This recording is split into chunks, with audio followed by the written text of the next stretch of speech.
سچ یہ ہے کہ تعلیم نام ہے زندگی میں زندگی گزارنے کا طریقہ آ جائے، اس کا نام تعلیم ہے۔ اور ہمارے ہاں تعلیم کس کا نام رکھ دیا؟ ہاں، پتھروں کو جوڑنے کا، لوہے کو جوڑنے کا، سریے کو جوڑنے کا۔ ہاں، ارے تعلیم تو نام تھا انسانوں کو جوڑنے کا، اور ہم نے تعلیم کس کا نام رکھ دیا؟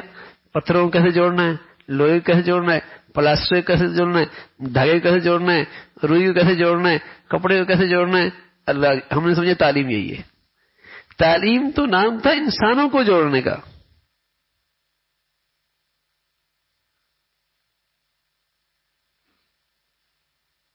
اچھا یہ بتاؤ، کوئی موچی کو بھی تعلیم یافتہ کہتا ہے؟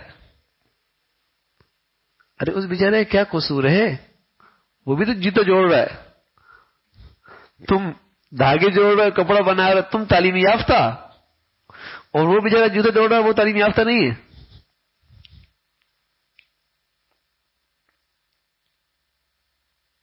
وہ بھی ٹیکنیکل کام کر رہا ہے، یہ بھی ٹیکنیکل کام کر رہا ہے، وہ بھی ٹیکنیکل کام کر رہا ہے، یہ بھی ٹیکنیکل کام کر رہا ہے۔ تعلیم تو نام تھا انسانوں کو جوڑنا اور انسانوں کا زندگی کیسے گزار، اس کا نام تعلیم تھا۔ باقی سب ٹیکنیکل کام ہے، چاہے وہ نائی کر رہا ہے، چاہے وہ موچی کر رہا ہے۔ دیکھو نا، اللہ کا نبی ہے، کمرہ چھوٹا تھا جہاں عائشہ رضی اللہ عنہا اور آپ رہا کرتے، چھوٹا سا کمرہ، اتنے بڑے بڑے کمرے نہیں ہوا کرتے تھے۔ تو آپ تہجد میں اٹھے، ایک ہی کمرے میں سوئے ہوئے ہیں،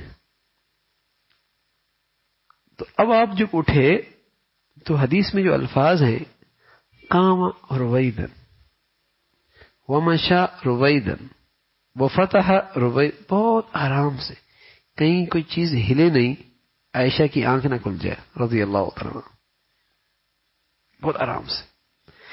پھر جب اٹھے تو بہت آرام سے جوتے پہنی چلے تاکہ کہیں آواز نہ آئے۔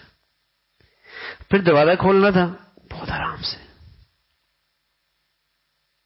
ہم کہیں زور سے کرنا کہ تہجد تو پڑھے، ارے میاں کون سا تہجد فرض ہے، تکلیف پہنچانا حرام ہے، تمہارے اس تہجد کا کیا فائدہ جس سے دوسروں کو تکلیف پہنچے۔ ہاں وہ تمہیں کہہ دے تو ٹھیک ہے، وہ خوش ہو تو ٹھیک ہے، ورنہ ایسا نفل کون سی عبادت ہے، ایسی وظیفہ کون سا ہے، ایسا ذکر و اذکار کون سا ہے جس سے دوسروں کو تکلیف پہنچے۔ تو اللہ کا نبی صلی اللہ علیہ وسلم اتنی رعایت کر رہے، لیکن ہم کمزور لوگ ہیں، ایک طرف سے تو ہو نہیں سکتا، دونوں کو دین سیکھنا پڑے گا، دونوں کو دین سیکھنا پڑے گا۔ ایک پہیے میں ہوا ٹھیک ہو، گاڑی پھر بھی نہیں چلے گی، اگر دوسری بالکل پنچر ہو تو دونوں ٹھیک کرنی پڑے گی، تب گاڑی منزل تک جائے گی۔ دین سیکھنا پڑے گا، یہ تب بات بنے گی، ورنہ ہم کمزور لوگ ہیں، کرتے رہیں دوسری طرف سے ریئیکشن ہی ملتا رہے تو آدمی کا حوصلہ ٹوٹ جاتا ہے، کمزور آدمی۔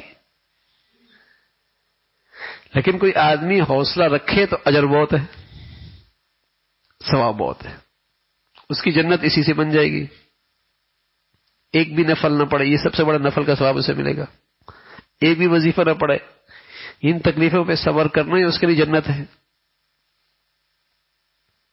لیکن دین کے ماحول میں گھر والوں کو آنا ضروری ہے، دین سیکھنے کی چیز ہے۔